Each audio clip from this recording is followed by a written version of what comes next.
Isa ka ba sa mga nadaanan ng ganitong tugtog? Game start! 아파트 아파트 아파트 아파트 아파트 아파트 So siguro naman hindi ko na kailangan sabihin yung title noon dahil sa tingin ko araw-araw nadadaanan ka niyan.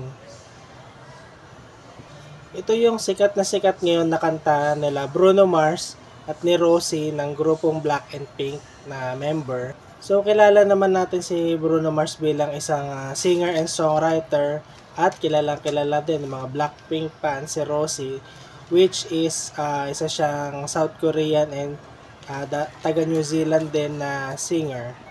Ang APT song ay base sa aking search sa salitang Korean, ito ay nangangahulugan na apartment or little apartment, kaya pag binibigkas siya is apatsu. Kaya siya apatsu. So nirelease ito ng Black Label and Atlantic Records nito lamang October 18, 2024 at namayagpag sa buong chart sa buong mundo. Siyempre kasama na siguro yung worldwide spread ng kantang yun na merong LSS or Last Song Syndrome na paulit-ulit natin naririnig, hindi lang sa ating cellphone kundi naririnig na rin natin kahit saan particularly tayo pumupunta. Even sa mga mall, sa mga pasyalan, naririnig natin na ginagamit itong theme.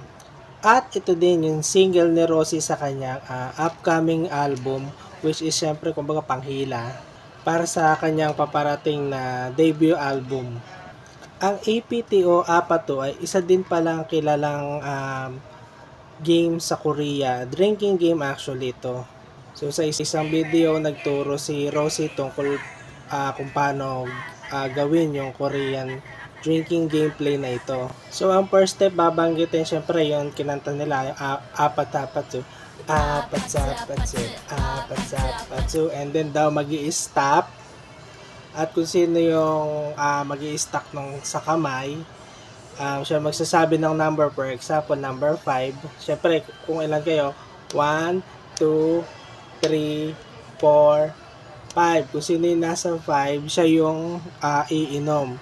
So, even maganda kung soju or kung ano man na wine, ang ganun na ginagamit nila na inumin. So, syempre, hindi rin nakaligtas to sa atin dahil sa atin naman, alam naman natin na ginawa nating multiverse yung APT.